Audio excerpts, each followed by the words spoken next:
Everyone, आप सभी का अपने यूट्यूब चैनल में फिर से एक बार स्वागत है। आज की इस वीडियो में हम डिस्कस करने वाले हैं एरिक्सन का मनोसामाजिक सिद्धांत क्या होता है। ठीक है, तो आप लोगों से आग्रह है कि वीडियो पर अंत तक जरूर बने रहिएगा, क्योंकि इस वीडियो में आप लोगों को बहुत ज़्यादा इंटरेस्टिंग लगने वाली है। ठीक, तो चलिए वीडियो को स्टार्ट करते हैं। और वीडियो को स्टार्ट करने से पहले यदि आप लोग वीडियो पर नए हैं, यदि हमारे चैनल पर नए हैं, तो चैनल को सब्सक्राइब कीजिएगा, लाइक कीजिएगा और अपने दोस्तों के साथ इसे शेयर कीजिएगा। ठीक है, तो चलिए बिना लेट लगाए वीडियो को शुरू करते हैं। तो यहाँ पे देखिए कि हम लोग आज क्या डिस्कस करने वाले हैं। डिस्कस करने वाले हैं एरिक्सन का मनोसामाजिक सिद्धांत।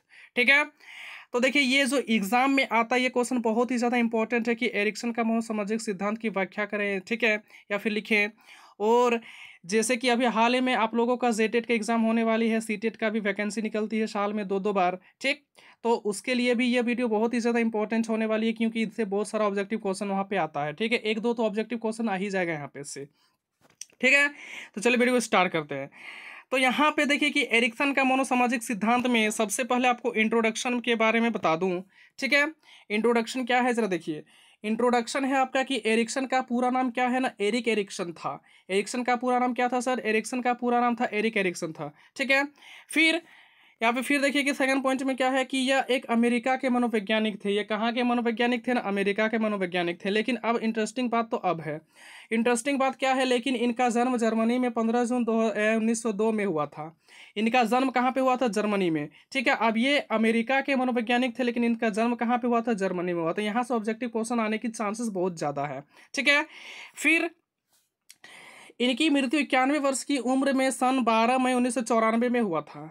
ठीक है, कब हुआ था ना? इनकी मृत्यु सर हुआ था 91 वर्ष के उम्र में सन 1994 में ही हो गया था। ठीक है, चलिए फिर यहाँ पे देखिए कि इन्होंने मनोसामाजिक सिद्धांत का प्रतिपादन किया था। यहाँ से ये भी क्वेश्चन बहुत ज़्यादा इंपॉर्टेंट है कि मनोसामाजिक सिद्धांत का प्रतिपादन किसने किया था? तो एरिक एरिक्सन ने किया था। ठीक है, चलिए इतना था इंट्रोडक्शन।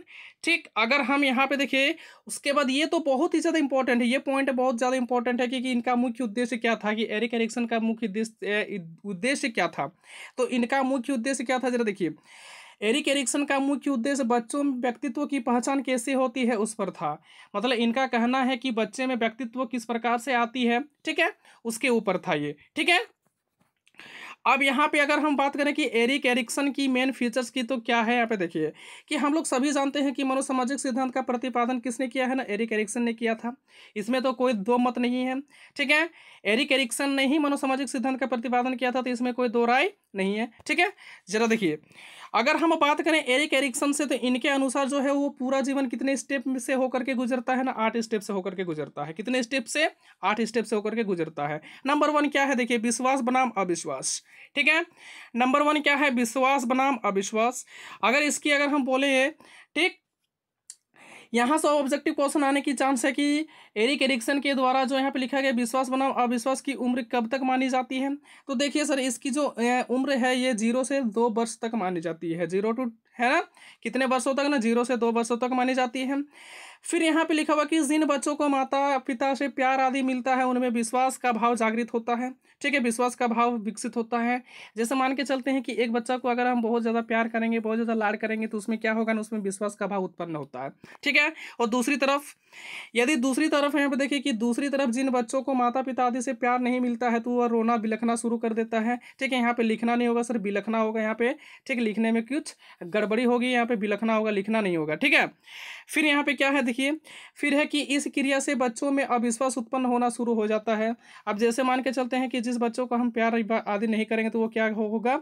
वो रोएगा। ठीक है, बिलखेगा। इस क्रिया से क्या होता है ना? उस बच्चों में अविश्वास उत्पन्न होना शुरू हो जाता है। ठीक है, फिर नंबर टू में क्या है कि स्वायत्ता बनाम शर्म। इसकी उम्र कब से कब तक मानी जाती है? तो इस अवस्था का उम्र जो होता है 2 से 3 वर्ष तक मानी जाती है। ठीक है, अब यहाँ पे देखिए इंटरेस्टिंग बात ये है ना। इंटरेस्टिंग बात क्या है जरा कि देखिए कि स्वायत्ता का अर्थ क्या होता है ना? स्वयं से। ठीक है, स्वायत्ता का मीन्स क्या होता है ना? स्वयं से।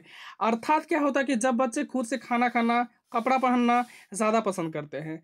इस उम्र में क्या होता है ना? बच्चे जो होती है, ठीक है, यानी बच्चे जो होती हैं इसमें क्या होता है ना? अपने हाथों से खाना खाना पसंद करते हैं और अपने हाथों से कपड़ा पहनना भी पसंद करते हैं। ठीक है, अब इस उम्र में क्या करते हैं बच्चे? इस उम्र में करते हैं कि वे अब दूसरों पर निर्भर रहना नहीं चाहते हैं। इस उम्र में बच्चे क्या चाहते हैं? इस उम्र में बच्चे चाहते हैं कि अब हम दूसरे व्यक्ति के ऊपर निर्भर नहीं रहेंगे, तो इसको हम लोग क्या बोलते हैं ना? स्वायत्ता बोलते हैं। ठीक है, फिर दूसरी तरफ यदि हम दूसरी तरफ बात करें कि बहुत ही शख्स जो होती है माता पिता जब काम करने पर डांटते हैं, ठीक है, जैसे मान के चलते हैं कि कोई बच्चा कोई काम करने के लिए गया, उसका मम्मी पापा उसको अगर मान के चलते हैं डांट करके बुला लिया, फिर कुछ भी कर लिया, तो बच्चे के अंदर में क्या हो जाता है ना, शक का भाव अनुभव करता है, यानी शक अनुभव करने लगता है बच्चा, ठीक है, कि अगर मान के चलते हैं कि हम वो काम करने गए और मेरे मम्मी पापा वो काम नहीं करने दिए, तो इसका मतलब क्या हुआ कि वहाँ पे जरूर कुछ ऐसा था, ठीक है, इसी कारण मेरे मम्मी पापा ने ये काम नहीं करने दिया, ठीक है। तो इस बात से क्या होता है ना, बच्चे के अंदर शक का भाव उत्पन्न हो जाता है, ठीक है। नंबर थ्री में क्या है, पहल बनाम दोष, ठीक है।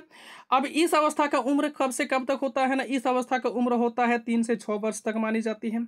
इस अवस्था का उम्र कब तक मानी जाती है ना, 3 से 6 वर्ष तक मानी जाती है, ठीक। अब देखिए यहाँ पे इस उम्र में क्या होता है, इस उम्र में होता है जब बच्चे में समझने की क्षमता का थोड़ा सा विकास हो जाता है, तो उसमें जिज्ञासा बढ़ जाती है। अब इस उम्र में क्या होता है ना, समझने की क्षमता थोड़ी थोड़ी विकास होने लगती है, ठीक है। 3 से 6 वर्ष में क्या होती है ना, बच्चों में समझने की क्षमता का थोड़ा विकास होने लगता है, और जैसे ही समझने का थोड़ा सा विकास होता है तो उसमें जिज्ञासा बढ़ती है, ठीक है। उसमें क्या होती है ना, जिज्ञासा बढ़ती है। अब देखिए कि जिज्ञासा बढ़ने के कारण क्या होता है, जिज्ञासा बढ़ने के कारण क्या है, तो वो बहुत ज़्यादा उत्सुक हो जाता है। जिज्ञासा बढ़ने के कारण क्या हो जाता है, वो बहुत ज़्यादा उत्सुक हो जाता है, ठीक है। और उत्सुक होने की वजह से क्या होता है, उत्सुक होने की वजह से वो क्या करता है ना, पहल करता है, ठीक है। उत्सुक होने की वजह से वो क्या करता है ना, पहल करता है, ठीक है। दूसरी तरफ अब अगर हम बात करें दूसरी तरफ क्या है, तो इसमें दूसरी तरफ है जब माँ बाप उसकी उत्सुकता को दबा देते हैं या डांट देते हैं, तो दोष भाव उत्पन्न होना शुरू हो जाता है। जैसे सपोज यदि मान के चलते हैं कि, ठीक है, अगर उसकी उत्सुकता को जैसे मान के चलते कि अगर बच्चा बोल दिया कि हम स्कूल नहीं जाएंगे, ठीक है, यदि मान के चले कि वो बोल दे कि हम स्कूल ही जाएंगे, तो उसका उत्सुकता है, यदि मम्मी पापा उसको डांट दे कि नहीं आपको नहीं जाना होगा स्कूल, ठीक है, तो उसमें क्या होता है ना, उसके अंदर में दोष भाव उत्पन्न होना शुरू हो जाता है, उसमें क्या होता है, दोष भाव उत्पन्न होना शुरू हो जाता है, ठीक है। नंबर 4 में क्या है, परिश्रम बनाम हिंता, ठीक है। इस अवस्था का उम्र क्या होता है, इस अवस्था का उम्र होता है 6 से 12 वर्ष तक मानी जाती है। इस अवस्था का उम्र कब से कब तक मानी जाती है ना, 6 से 12 वर्ष तक मानी जाती है। ये पॉइंट आप लोगों को फर्स्ट पॉइंट में याद रखना। सेकंड पॉइंट में आप लोगों को क्या याद रखना, बहुत ही अच्छा है, ठीक है, कि इस आयु में बच्चा माँ बाप का हर काम करने की कोशिश करता है।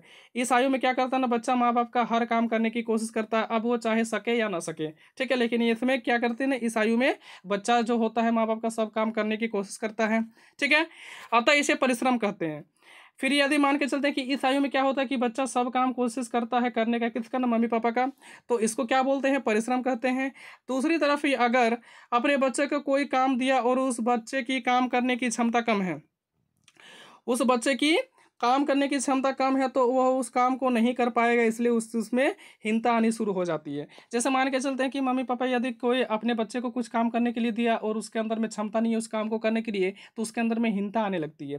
अब ये हिंसा क्या होता है, हिंसा का मतलब होता है कि हमसे नहीं होगा ये वाला, ठीक है। यदि कोई सामान लाने के लिए बोला तो बच्चा जैसे बोल देता है कि हमसे नहीं होगा, ठीक है ना। फिर आगे देखिए, आगे क्या है, पहचान भ्रम भ्रांति, ठीक है। इस अवस्था का उम्र क्या होता है ना, इस अवस्था का उम्र होता है 12 से लेकर के 18 वर्ष तक मानी जाती है, ठीक। नंबर 1 पॉइंट में आपको क्या याद रखना है इसमें, इस अवस्था का उम्र कब से कब तक मानी जाती है, 12 से 18 वर्ष तक मानी जाती है, ठीक है। फिर आपको यहाँ से देखना है, यहाँ से आपको ये याद रखना कि इस आयु में बच्चे में पहचान बनाने की बहुत ज़्यादा उत्सुकता होती है। 12 से 18 वर्ष में बच्चे क्या करते हैं ना, दूसरे व्यक्ति से पहचान बनाने की कोशिश करते हैं, इसमें बहुत ज़्यादा उत्सुकता होती है, ठीक है। दूसरे व्यक्ति से पहचान बनाने के लिए बहुत ज़्यादा उत्सुक होते हैं बच्चे, ठीक। अगर दूसरी तरफ बात करें, यदि हम दूसरी तरफ बात करें तो क्या होता है कि दूसरी तरफ जब बच्चे उद्देश्यपूर्ण काम नहीं कर सकते हैं, तो उनके पास बहुत सारे रास्ते खुल जाते हैं। यदि कोई मान के चलते हैं कि बच्चे को यदि उद्देश्यपूर्ण काम में अगर हम उसको उलझा के ना रखें, तो उसके सामने क्या होता है ना, बहुत सारे रास्ते खुल जाते हैं, ठीक है। आगे देखिए, आगे है नंबर 6 में क्या है कि आत्मीयता बनाम अलगाव, ठीक है। इस अवस्था का उम्र क्या होता है, इस अवस्था का उम्र होता है दोस्तों 18 से 35 वर्ष तक मानी जाती है। कितनी से कितनी मानी जाती है, इस अवस्था का उम्र 18 से 35 वर्ष तक मानी जाती है, ठीक है।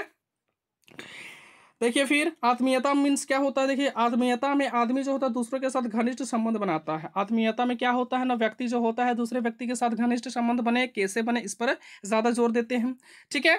फिर घनिष्ठ संबंध होने की वजह से ही क्या होता है ना, घनिष्ठ संबंध होने की वजह से ये दूसरों के साथ मिलजुल कर रहता है, जिसे आत्मीयता कहते हैं।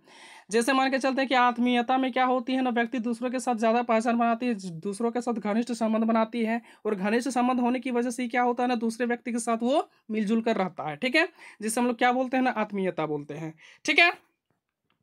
दूसरी तरफ जब आदमी दूसरे के साथ घनिष्ठ संबंध नहीं बना सकता है, जैसे मान के चलते हैं कोई आदमी है जो दूसरों के साथ घनिष्ठ संबंध नहीं बना सकता है, तो वह सबसे अलग रहता है, वह व्यक्ति जो होता है वो कहाँ पे रहता है, वो सबसे अलग रहता है, जिसे हम लोग क्या बोलते हैं, अलगाव बोलते हैं, ठीक है। जैसे मान के चलते हैं ऐसा व्यक्ति जिसका कोई भी दोस्त नहीं है, किसी के साथ घनिष्ठ संबंध नहीं, उसको वो अकेला रहता है, ठीक है, अकेले कॉलेज जाता है, अकेले स्कूल जाता है, अकेले आता ही घर, ठीक है, तो उसको हम लोग क्या बोलते हैं ना, अलगाव बोलते हैं, ठीक। नंबर 7 में क्या है, जाननात्मकता बनाम स्थिरता, ठीक है, यहाँ पे सा नहीं होगा, है ना, ठीक। अब इस अवस्था का उम्र क्या है, इस अवस्था का उम्र जो है, इस अवस्था का उम्र 35 से 65 वर्ष तक मानी जाती है। इस अवस्था का उम्र कब से कब तक मानी जाती है ना, 35 से 65 वर्ष तक मानी जाती है, ठीक है। अब देखिए कि जाननात्मकता में हम दूसरों लोगों के बारे में ज़्यादा सोचते हैं, दूसरे लोगों के बारे में ज़्यादा सोचते हैं, किसमें ना, जाननात्मकता में हम लोग दूसरे लोगों के बारे में ज़्यादा सोचते हैं, ठीक है। फिर दूसरी तरफ जब लोगों में इस सोच का विकास नहीं होता है तो उनमें स्थिरता आ जाती है, ठीक है। जैसे मान के चलते हैं ऐसा व्यक्ति जो दूसरों के बारे में नहीं सोच पाती है, तो उसमें क्या होता है ना, उसके विकास में क्या होती है, उसका विकास, इस सोच का विकास नहीं हो पाता है। जब इस सोच का विकास नहीं हो पाता तो उसमें क्या आती है ना, स्थिरता आ जाती है, ठीक है। नंबर 8 और लास्ट, ठीक है, नंबर 8 में क्या है ना, संपूर्णता बनाम निराशा। अब देखिए कि इस अवस्था का उम्र जो होता है वो 65 वर्ष से ऊपर की मानी जाती है, या 65 वर्ष से ऊपर की मानी जाती है इस अवस्था को, ठीक है।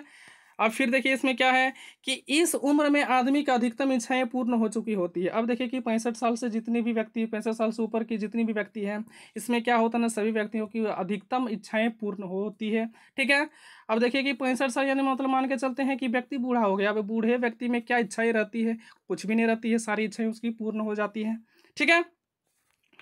अब वो क्या होती है, देखिए कि अब वो सोचता है ना, क्या सोचता है, देखिए कि अब वह, ठीक है, वह अब अपने भविष्य की बजाय अपने बीते दिनों को याद करता है। अब यहाँ पे क्या करता है, जैसे बूढ़े व्यक्ति, जैसे जिसका उम्र हो गया 65 से ऊपर, ठीक है, 65 से ऊपर हो गया, अब वह अपने भविष्य के बारे में नहीं सोचता, क्योंकि उसको मालूम है कि मृत्यु ही परम सुख होगा उसके लिए, ठीक है। तो वो अपने भविष्य के बारे में नहीं सोचती, अब वो बीते दिनों में क्या क्या चीज़ किया है, नहीं किया, उसके बारे में सोचते हैं, ठीक है। उसके बाद ये सोचती क्या है, जरा देखिए कि उसकी कितनी सफलताएं हुई और कितनी असफलताएं हुई। अब यहाँ पे 65 वर्ष के ऊपर जितने भी व्यक्ति हैं वो क्या सोचते हैं कि हम अपने लाइफ में कितनी सफलताएं हमको मिली है और कितनी असफलताएं हमको मिली है, ठीक है। यदि यदि उसकी सफलताएं ज़्यादा मिलती है तो उसे संपूर्णता कहते हैं। यदि मान के चलते हैं कि ऐसा व्यक्ति जिसने अपनी ज़िंदगी में बहुत सारी सफलताएं प्राप्त किया हो, उसको क्या बोलते हैं, उस व्यक्ति की संपूर्णता हो गई है, ठीक है, वह व्यक्ति संपूर्ण हो गया, इस प्रकार मान सकते हैं हम लोग, ठीक है। यदि और दूसरी तरफ यदि मान के चलते हैं कि अगर किसी ने ज़्यादा सफलताएं हासिल नहीं की है, अगर किसी व्यक्ति ने ज़्यादा सफलताएं नहीं हासिल की है, तो उसमें क्या हो जाता है, निराशा आ जाती है। मतलब क्या होती है, वो सोचने लगता है कि हम अपने जीवन में कुछ नहीं कर पाए हैं, ठीक है। वो सोचने लगती है कि हम अपने जीवन में कुछ भी नहीं कर पाए हैं, ठीक है। तो चलिए यहाँ पे देखिए कि ये था एरिक एरिक्सन का मनोसामाजिक सिद्धांत, जो कि बहुत ही ज़्यादा इंपॉर्टेंट है, चाहे आप जेटेट का एग्जाम दे रहे हो, सीटेट का एग्जाम दे रहे हो, या फिर बैचलर ऑफ एजुकेशन की एग्जाम दे रहे हो, ठीक है। इसमें से बहुत ही अच्छा क्वेश्चन आता है, ठीक, इसमें से बहुत ही अच्छा अच्छा ऑब्जेक्टिव क्वेश्चन आता है, जो कि आप लोगों को एग्जाम में काम मिलेगा, ठीक है, काम देगा। और यहाँ पे देखिए, यदि मान के चलते हैं कि बैचलर ऑफ एजुकेशन के पेपर में ये क्वेश्चन आता है, तो आपको यहाँ पे सबसे पहले इंट्रोडक्शन लिखना होगा। इंट्रोडक्शन के लिखने के बाद इसका मेन फीचर्स लिखना होगा। मेन फीचर्स लिखने के बाद अंत में आपको निष्कर्षण लिखना ही होगा, ठीक है। निष्कर्षण मतलब क्या होता है सर, अपना राय होता है, ठीक है, अपना राय इसमें आपको लिखना ही होगा, ठीक है। तो चलिए आज की इस वीडियो में इतना ही डिस्कस करते हैं, मिलते हैं नेक्स्ट वीडियो पर, तब तक के लिए आप लोगों का बहुत बहुत धन्यवाद वीडियो को अंत तक देखने के लिए, और अंत में जय हिंद।